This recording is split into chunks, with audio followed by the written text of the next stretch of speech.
Hello and welcome to today's webinar, Exploring Solutions to Tackle Driver Wait Times. My name is Bob Treblecock. I'm an editorial director at Peerless Media, and I'll be your host for this event, which is being brought to you by our friends at C3 Solutions. Joining me to moderate today's discussion is Dooner. Dooner is an award-winning content producer and podcast host with over 16 years of industry experience. He's held director-level positions in operations, sales, consulting, and marketing across the full spectrum of the supply chain. His podcast, What the Truck, currently ranks in the top 20 business news podcasts on Apple Podcasts. Dooner, how are you today? I'm doing excellent, Bob. Thanks for the introduction. I could have used a few more superlatives, but I'll take it. And I had to be careful pronouncing "what the truck." So there you go. Before we get started, a few housekeeping items. C3 Solutions will make available today's presentation plus some additional material in the resource box. I'm sure it's going to be of interest. So all you have to do is click on the resource icon on your screen. And you'll be able to click on a URL on the last slide to access some additional information. And finally, please take a moment to complete our survey at the end of this webinar. And with that, I'm going to turn this over to Dooner. The microphone is all yours. Well, thank you, Bob. I appreciate the introduction. And today we're going to have a great discussion. It's a controversial subject in some circles. We're going to talk about the driver shortage, ye of long debates, but we're going to do it a little differently today. We're going to look at it from the point of view of 4 different panelists representing 4 different corners of the supply chain. And we're going to talk about solutions, and we're going to talk about the math behind wait times. Let's get to that panel, though. Let's talk to the solutions provider first. Greg, introduce yourself to our audience. Hey, thanks, Dooner. Yeah, my name is Greg Braun. I'm the Chief Revenue Officer for C3 Solutions. C3 Solutions is a logistics software company that provides both a best-of-breed yard management system and dock scheduling system. We've also just come out with a real-time visibility product, which we call C3 Hive. And now one of the main functions of C3 Hive is to actually reduce driver wait time. So this whole subject is really a passion of mine, and I'm really looking forward to this conversation. Let's talk to the fax provider. That is Mr. Dave. Dave, introduce yourself. Hey, thank you for having me. My name is David Correll. I'm a research scientist at the MIT Center for Transportation and Logistics and co-director of a research group called the MIT FreightLab. Thank you for being with us, Dave. Let's get the shipper's point of view. Isa, say hello to everybody. Hey there. My name is Isa Salehe. I'm a security officer, security manager for the retailer Delhaize, and yeah, I'm looking forward to the discussion right here. Well, we are as well. Thank you for being with us today. And lastly, let's get the carrier point of view. Michel, say hello. Hello, Dooner. Michel Robert here, President and CEO of Groupe Robert. We are an asset-based 3PL based in Montreal, operate close to 1,000 power units in Canada, and also we operate 35 warehouses, roughly 4.5 million square feet across Quebec and Ontario. So driver detention, we know what it is. You sound like you're well familiar, as all too many carriers are. Well, you know, this is going to be a great discussion. Like I said, we're going to be talking about quality of life improvements. We're going to talk about giving drivers their time back. And gentlemen, just, you know, hit above the belt today as we get into this this deep discussion. I got to say something here. One of the topics here was about giving 18 minutes back. And this is a topic I covered on my own show, and we've used this stat quite frequently ever since. Let's start with Dave. Dave, can you tell us what the math is behind wait times? Yeah, thank you. Thank you very much for inviting me to share that. So what we looked at was, you know, the same thing that motivates today's conversation. There's a lot of concern in the world around sort of the driver shortage, or as you set up, sort of the contentious term driver shortage. And we said, all right, let's look at newly available data from electronic logging devices and see how many hours a day drivers are actually in the duty status of driving. What we found really surprised us. Across a few companies now, several thousand drivers in a few years, we see a consistent average of 6.5 hours per day driving, when legally they could be going for 11. So that, you know, implies 40% of the working trucking capacity left on the table every day. The real mystery there is then, how can something be in shortage and underutilized at the same time? And I think the answer to that, and the one that we're exploring in the research lab, and I think everyone on this call is exploring from their own angles, is I think a lot of it's just how much time we're holding drivers down and not letting them move. So the way we get to the 18 minutes from that is just sort of a back-of-the-envelope calculation. Let's say we have 1.8 million American Class 8 truck drivers, which is a low estimate. That's just a census data point. And we take the ATA estimate of 80,000 drivers short. Well, that's only 4.4%. And if I know from my research using ELD logs, the drivers are only getting 6.5 hours per day, what if I just gave them 4.5% back more driving? What if I gave the existing community of drivers more drive time, and that comes out to 18 minutes? So in our research lab, that's what we're looking for. Well, when you mention this to most drivers and you talk about a driver shortage, they will bring utilization up every single time. And they'll say, well, if this market is so tight, why are we waiting here for 3 or 4 or 5 hours endlessly while not getting paid? Isa, you have a lot of experience here. What does a well-run dock look like? Well, I'm bringing an interesting point of view because my word is security and access to the building, access to the docks and stuff like that. So basically, a well-run dock is is a place where I know where everybody is at a certain point, with no delay, with well-calculated appointment durations, notifications for who is doing what at what time, who has signed in, who was driven through the barriers, through the gates, and who and when somebody has exceeded the gate. So basically, I need a lot of data, with as less people busy with collecting the data on the field. Interesting. Okay, so Michel, did you like what you heard there, and why can't we reach solutions? This is a topic. This topic isn't new, right? I mean, we all have known about the issues that go on at docks and with wait times. So, share some insight here. Yeah, well, it's an old subject, and we've been talking for many years about this. And I think more and more shippers, especially in the last 12 months with the pandemic, suddenly people realized that they needed the truckers, and because we kept America going. So now we've got a lot more attention. But because what just was said, a lot of people were not paying attention to the drivers waiting in their yard, and you know what? Because they were not paying for it, and we always had the crazy arguments with customers, detaining our drivers for many hours, and but ultimately they didn't. It was not their problem, it was a question of planning, etc. Where now I think people are realizing that we need to get these guys moving.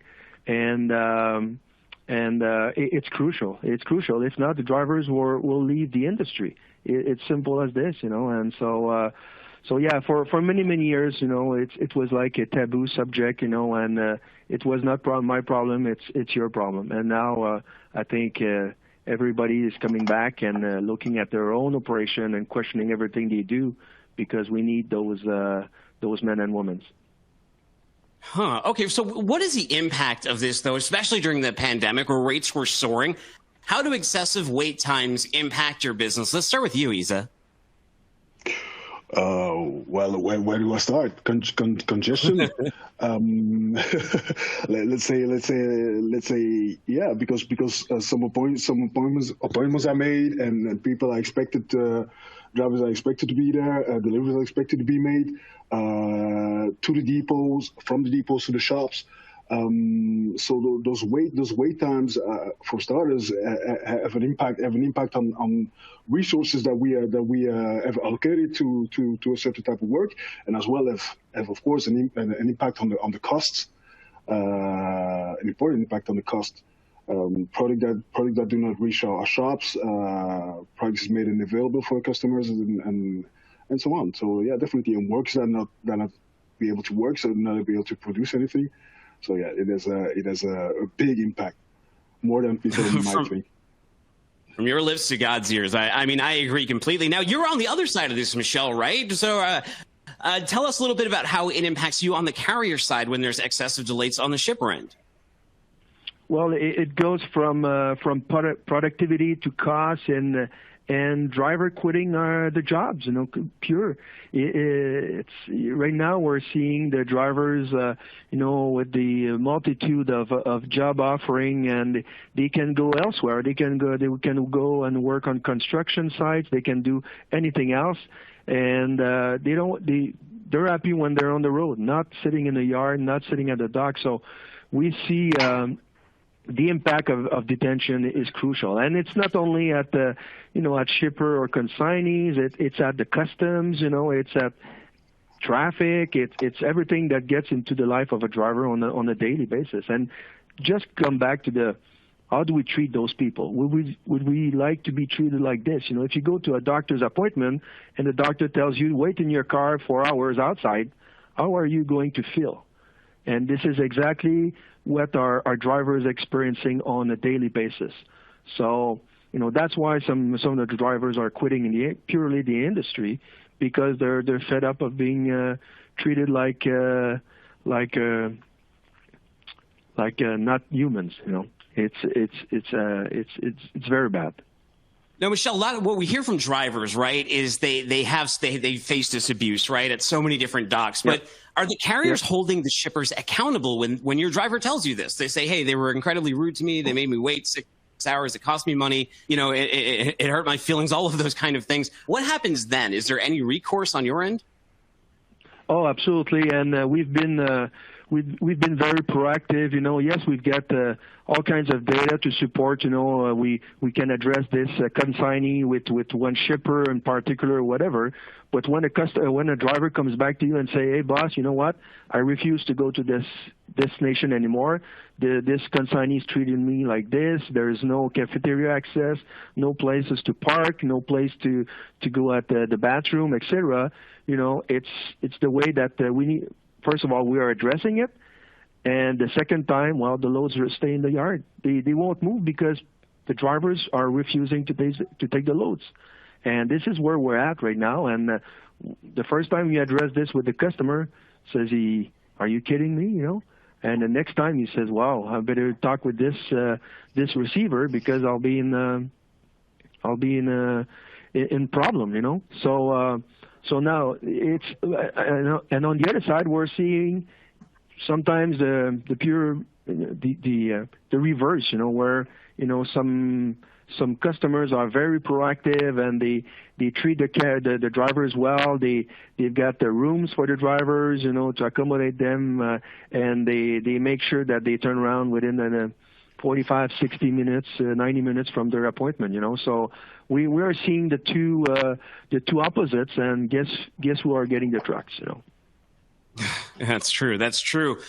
Dave, one thing that's been promoted heavily for driver satisfaction is power-only loads, drop and hook. However, in your testimony to Congress last November, you seem to imply that drop and hook appointments are not much better than live loads. Is that what the data says? Yeah. Oh, thank you for bringing that up. So drop and hook is faster, but it shows the same endemic problems that live loads do. So, oftentimes people will ask me, can you predict the detention that a driver will experience on a load? And the same factors that go into that prediction for live load go into drop and hook. So time of day really matters, day of week really matters, industry really matters. So it's faster, but not without problems. Wow. So, Michel, what has your experience been with this, with drop and hook loads? Has it been similar to that? No. In the case where we've changed a customer from live unload to a drop, it's been very, very positive. Yes, there is all the security and the procedures to getting into a big customer yard, But once you've gone through that, it's the process is pretty quick. And but yes, you lose 30, 40 minutes just to get into the yard, drop the unit, and have your documents filled. And it's just a question of planning and making sure that consignees know what's coming at their DCs on a daily basis, and that they coordinate that. Sometimes they're not even aware that you're coming in, and they're surprised. And the planning is very, very important in that. But once it's done, the customers would convert it from live to drop, where we've seen happy campers and we've seen happy drivers to go over there. It's been day and night. You know, you can't talk about the driver shortage without attrition and retention being brought up. We're talking about a field with 100% turnover, meaning if a company hires 100 people in a year and there's 100% turnover, they've lost 100 in a year and had to replace them during the year. That's pretty significant. Dave, you've done the data on this. You've done the testimonies. How much do wait times feed into this attrition within the industry? Gosh, that's precisely what we're working on, and I can share what we have and I guess what we don't yet have. So one of the first things that we wanted to do with the analysis we were conducting was, can I look at ELD data and predict if a driver is going to quit? Can I organize those records into a way that will tell me, you know, this man or woman will likely leave the company in a week or 3 weeks? And it turns out that we can. We're getting really good results on those prediction algorithms. And it turns out the feature that best predicts if a driver is going to leave is the hours that they drive, particularly on Tuesday, Wednesdays, and Thursdays, which are the freight appointment days when facilities are most likely open. So the first thing I can say is that we do see the hours actually spent driving by drivers, you know, correlates with their likelihood to stay with the company. So we do have that. What we don't have and where we're going next is, you know, how does shipper A's detention of a driver, what percentage likelihood does that increase their intention to quit before they service shipper B or shipper C? We're still working on making those connections. Yeah, and I think that you can make some of those connections just based off driver surveys too, and what we already know and how drivers are replying in their feedback of what they don't like. But let me ask the shipper a question here. What do you think, Isa? How do you think that wait times feed into driver attrition? Well, I believe, of course, those drivers waiting for such hours, for such long hours, without being informed of the situation, without knowing why they're waiting so long, feel like. I think that was Dave that said, like, yeah, it fits in their feeling that to be treated as subhumans and so on. So therefore why would I put myself in such a situation, in such conditions where I lose time, I lose money, and I don't feel there's a change, and I don't feel like I'm being treated as such a human and not given the right to. So yeah, definitely it fits into it. I believe so. Yeah, well, it's clearly a bad problem. But you know, in life, if there's no recourse, right? If there's no retribution for action, a lot of times there's no reason to change behavior. So let me ask you something, Michel. Are you using data, the data that's available now, to identify time abusers and not waste your time or your driver's time by sending them there? Are there any punitive efforts on your end using data? Yes, there is, and we monitor this. We've been implemented, detention charge for many years with our customers. We send them notice that our drivers is stuck at destination and not being unloaded. So we're very proactive. But you know, even if you're being compensated, and even if you compensate the driver back on the waiting time, that's not what he likes. That's not what he loves. You know, his passion is driving on the road and not sitting on a chair at the DC in the U.S. You know, or in Canada. So yeah, and now, as I mentioned earlier, you know, drivers are pretty loud on this, and they are now refusing to go at some destinations. And when you have to present yourself and go at the customer and say, hey, you know what, Mr. Customer, instead of taking these loads, I'll take only these consignees because they treat my drivers well, and they don't hold on them, even if you're paying me a detention time. You know, even if we're paying, you know. So it's now where, you know, sometimes the driver, we know that there's an issue with the customer, not by looking at our stats, but the way the dispatch is being made and the planning, because the drivers are coming back to us, you know. So yes, there's so much we can do, you know, being on the other side of the fence, but we are addressing every situation we can with the consignees or customers, because drivers will simply quit. Well, I mean, that's the great thing about data, too. It can hold people accountable, and it can give you something to point to show the amount of time that someone's waiting, instead of it just being a complaint that drivers have.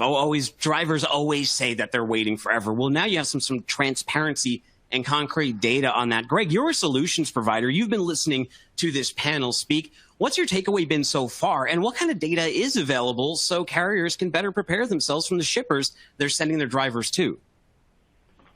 Well, yeah, I mean, I've found this fascinating, and I actually wanted to chime in a few times just because, I mean, I'm talking to the shippers. I mean, normally when people come to me, they've been probably talking to Michel, and they've been told that, look, get your act together, or you're just not going to get any trucks. And so they'll come to me, and they, you talk about data. I mean, they're coming to me, and they're starting really at point zero, because I mean, effectively, in the question I'll always ask someone is, okay, well, let's work on what you're doing now. What are you doing now? And amazingly, more often than not, and explain why Michel's drivers are having such challenges. They're not doing anything. Like there's really no scheduling process, and for the ones that do schedule, they're probably doing kind of a first come, first serve. So if you're the first one to call one of their guys in the warehouse, they'll log you into an appointment, but they have absolutely no visibility or data in terms of how long is it going to take to unload that guy. Is he bringing me a loaded load? Is he palletized? So, if Michel's driver happens to be showing up after, and he's got a nice clean palletized load, he's showing up after a guy that's floor loaded. Yeah, he might be sitting there for 3 hours having no idea what's coming up next. So, when you look at it, and sometimes I know from the carrier's point of view, they might be thinking that the companies shippers are out there deliberately trying to make our life miserable. They're really just scrambling. They don't have any kind of solution. So that's where C3 comes into play. That's kind of like I mentioned at the beginning. I'm passionate this whole thing about trying to solve the problem, because I mean, what we do with companies then is we'll help them try and build a kind of a strategic capacity plan. So now we can try and get data in terms of how long is it going to take to unload that particular trailer, and how do we want to optimize our workforce so that we can get the real ugly loads, the floor loaded guys done earlier, so we can streamline everyone else. So yeah, there's a lot of challenges out there, Dooner, and having data is great, and that's what we do, is we help companies eventually get data, but we help them even before that too, just to get organized and get yourself set up so that the carriers do see you as being as a more optimum place or a desirable place to actually deliver to. Michel, now if only all drivers were shippers of choice, this conversation would be a much easier one. These solutions would be easier to come by. So how do we get them there? Is tech the real pathway to being a shipper of choice, in your opinion? Yes, technology is certainly one component, and it's a big component now with the tools we have today. They don't have any excuse of knowing what's coming in today. So tech can be a very powerful tool, especially the technology that Greg have developed over the years. But also just a question of, that you've got 50 loads coming in today, just keep some buffer into your day, because that, some carriers will not show up because they're late.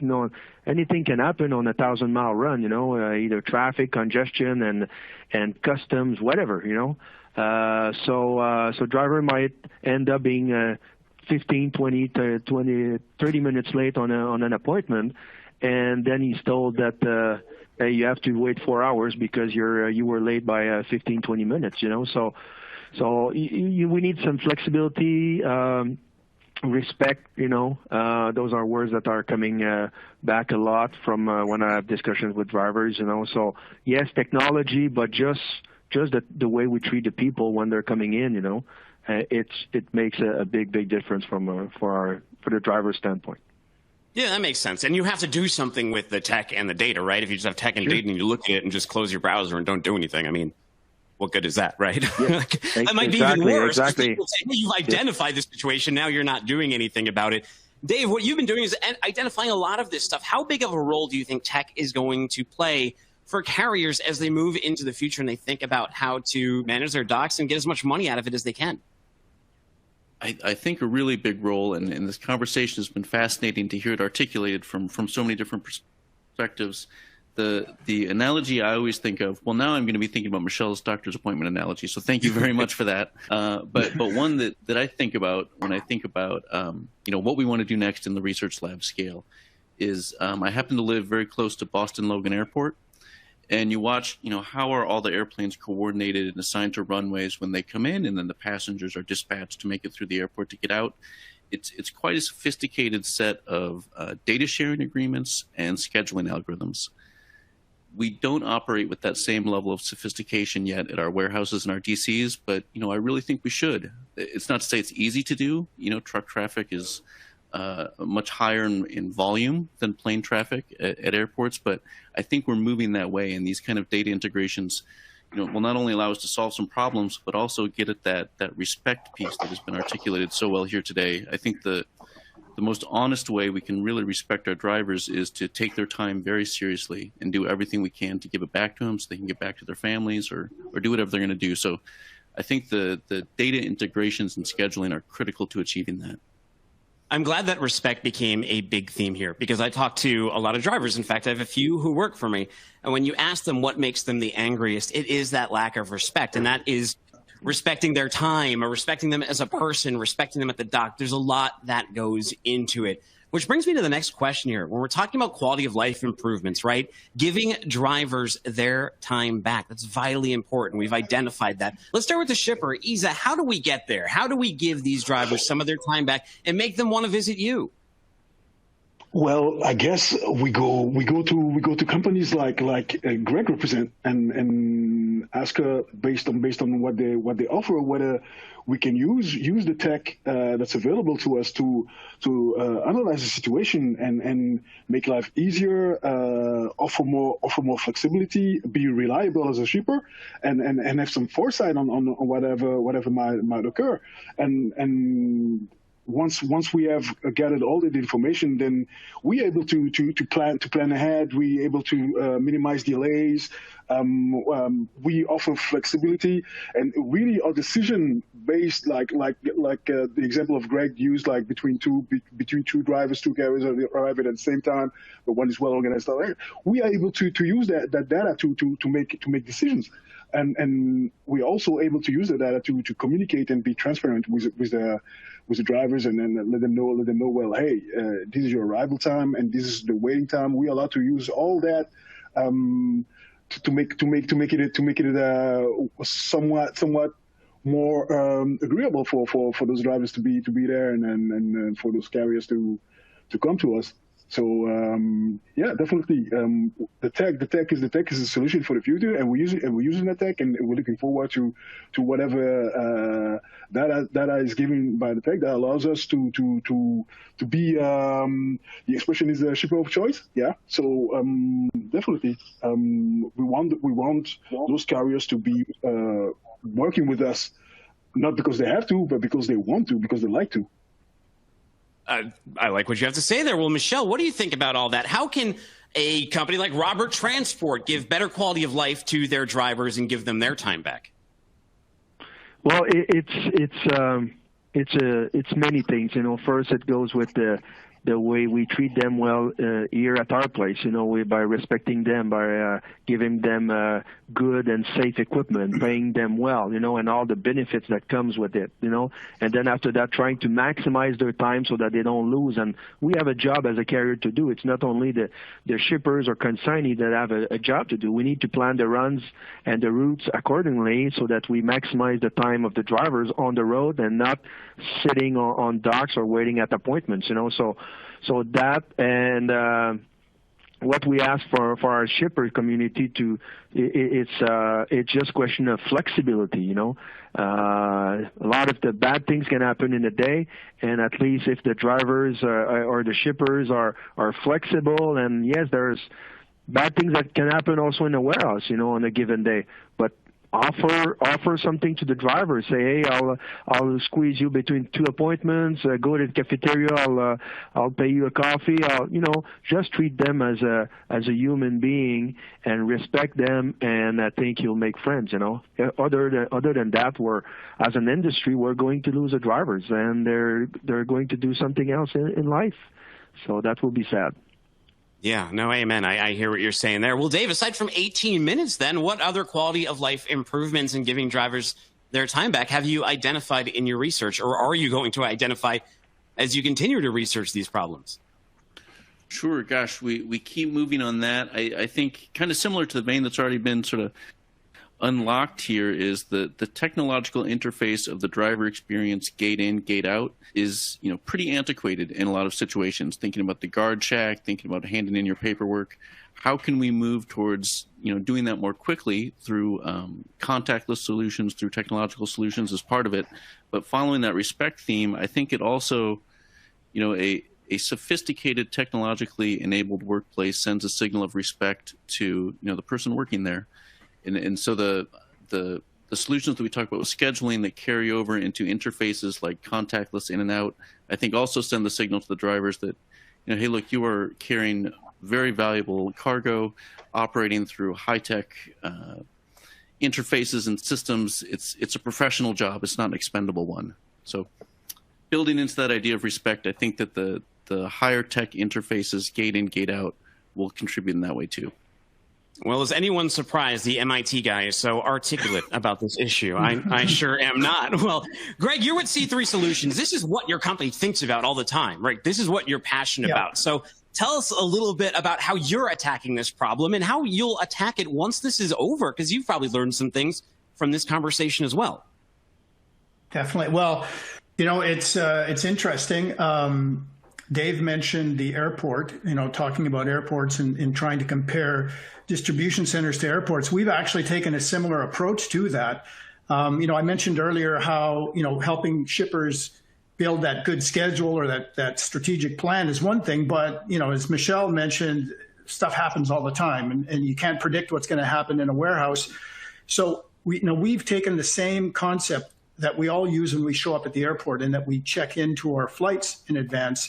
We've given that power now to drivers. And so now drivers that are showing up to our customers that use our product can use their smartphone to check in advance.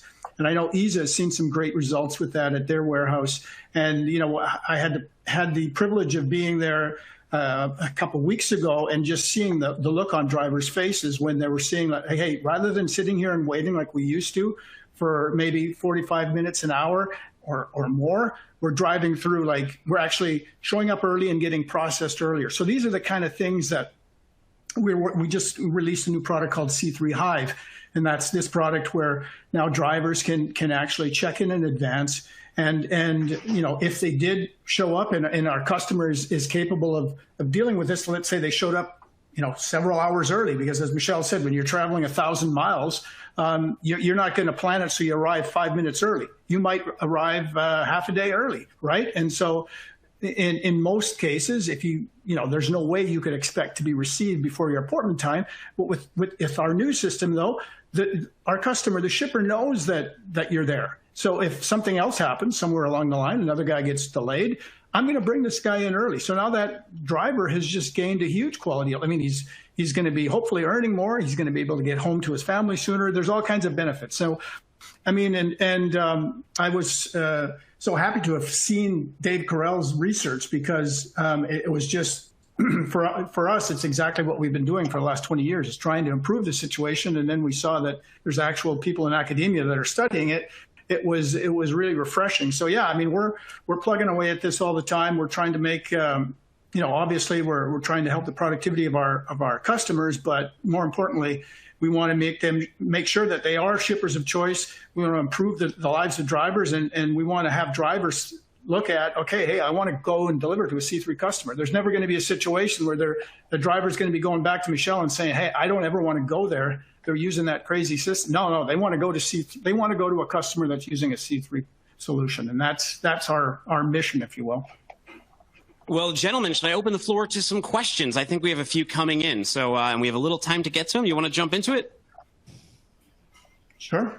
Sure. All right. Greg, well, your mouth is already warmed up, so I'll throw this one at you. How does C3 Hive differ from the traditional real-time visibility tools already in the market? So you already caught someone's ear. Well, actually, yeah. I mean, C3 Hive is, I would say, much more of a point system. You know, there's some of the other, more the supply chain visibility solutions start from, could be weeks, months, out in advance. With C3 Hive, we're really talking about a window of about 24 hours before the actual delivery. And again, our main objectives are to help our customers utilize any capacity that might get brought up just due to all kinds of issues that arrive on the day. And we're also trying to get drivers through as quickly as possible. Again, we're using that whole concept of checking in, the airport check-in, so now that they can notify our customers their whereabouts, so the customer has that visibility. And then our customers are going to be able to turn people around faster. We get drivers in and out, and we're going to be able to maximize capacity for our customers as well. Well, Greg, this might be another one, a follow-up for you. Carriers, right? Drivers are concerned about being data mined. They got cameras on them. They're worried about their phones, geolocating data, and all of those kind of things, security of that. How do you respond to those types of concerns? Well, I mean, I guess it's, that's a legitimate concern that people have. Like, our position has always been like, look, if we're going to make your lives better by using this solution, and I'll oftentimes use my own personal experience where, let's say, being a salesperson, being on the road a lot, I'll use my hotel's pre-check-in option, right? And sometimes I wonder, why do I do that? Because, and what am I getting out of it? Well, I get clear benefits out of it. If say, rather than being stuck in a Starbucks, I can actually check into my hotel room earlier. That's a benefit for me. Same thing with carriers. I mean, we're not doing it to penalize you. We're doing it because, if you give us your information, your location and so forth, we're going to be able to help you get turned around a lot faster. So there's got to be a benefit for the driver. I mean, there's legitimate concerns in terms of security and so forth and privacy. But the whole idea is that the driver, there's got to be something in it for the driver. And that's our objective, to make sure that's clear to drivers.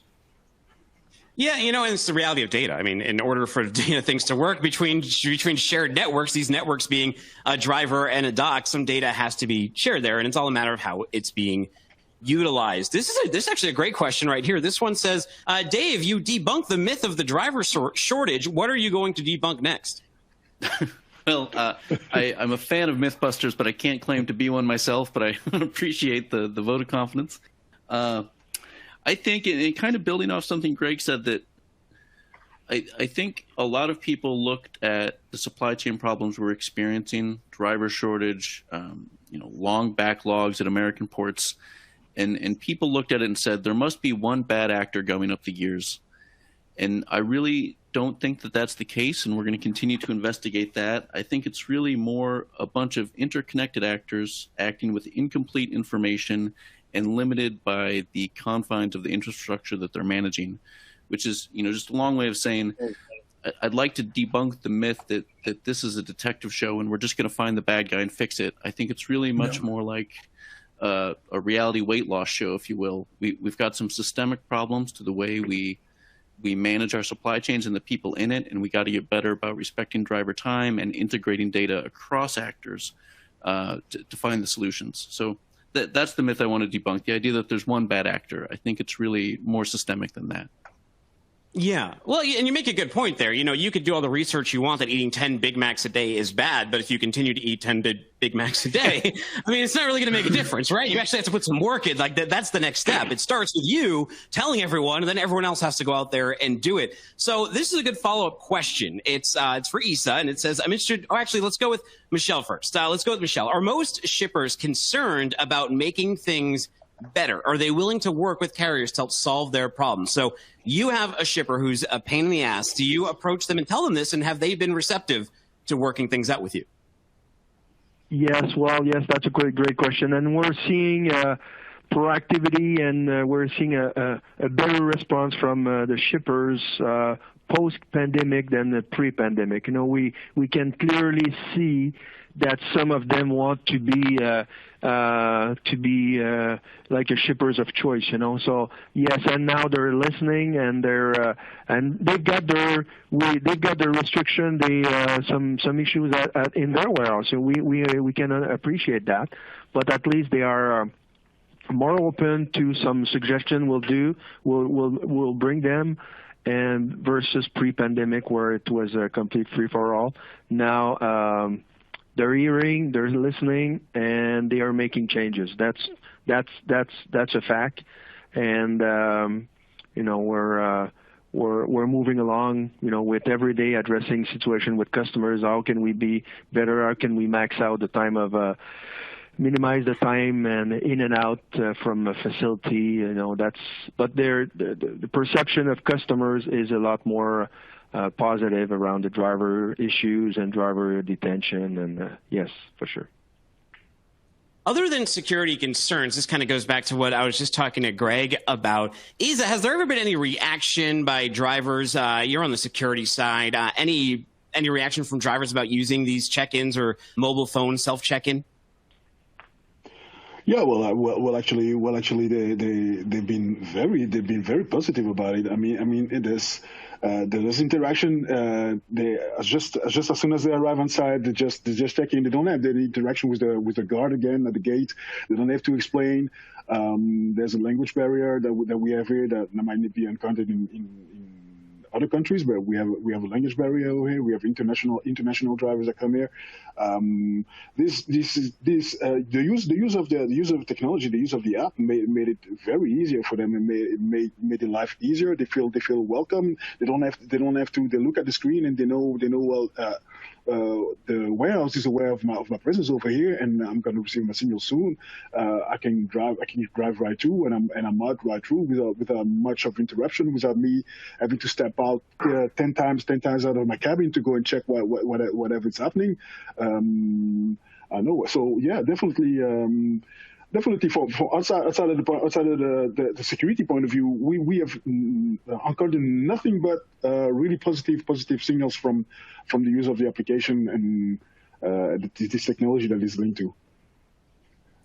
Great points there. I mean, look, we've identified quite a few things here. We've identified the 18 minutes, and we've identified a goal. Let's reduce that. Let's respect our drivers. Let's use some tech to make this work better with our partners. But Greg, you're the solutions provider, so I'll let you sum it up. What do you have to say from what you've learned here so far from these questions and from our panelists? Wow, this has really been a great conversation. I mean, we've heard some really interesting points of view. And, you know, I think the thing that keeps coming back to me is just that the importance of being a shipper of choice. I mean, and I think, you know, one of the best ways to be a shipper of choice is just really not to waste driver time. I mean, it keeps coming back. I mean, we've heard it from Michel. If drivers, if their time is being wasted, they don't feel they're gaining any respect. So I definitely think technology can play a major role here. I mean, if shippers, if they want to get serious about improving their situation, I think they need to get organized. They need to build that strategic capacity plan that we always talk about. And they also need to have real-time visibility, because no matter how good your plan is, there's still drivers are going to show up late through no fault of their own. And we've got to be able to kind of fill that downtime with drivers that have shown up earlier. So definitely there's solutions out there. So I think if there's anyone listening today that wants to know more about C3, you know, I encourage you to go to our website at c3solutions.com. You know, we've got a lot of good content in our knowledge center, and if you want to sign up for a demo or get any other information, we'd be more than happy to talk to anyone and basically help shippers to get on that path of being a shipper of choice. Well, Greg, you're here to bring unity with shippers and carriers in the supply chain. You're not here to point fingers. You're sort of the intermediary in the middle that is trying to help improve this and using great data from gentlemen like Dave. Greg, Dave, Isa, Michel, I want to thank you all for being so candid and sharing with our audience today in this webcast group today your opinions on this issue here, you've heard what needs to be done, and Dave made a great point. It's like working out. We know what the issue is, but now you got to get on the treadmill. Bob, thank you so much. Back to you. Thank you, Dooner, and thanks to all of you for attending. That is all the time we have for today. I also want to thank Greg Braun, David Correll, Michel Robert, and Issa Salehe for their insights. And finally, a special thank you to our sponsor, C3 Solutions, for making this possible. Now, remember, you can download this presentation and some other materials from the resource icon on your screen, and also click on the URL on the last slide for additional resources. And be sure to fill out the survey. It's a great help to us for future webinars. For Logistics Management and Supply Chain Management Review, I'm Bob Trebilcock.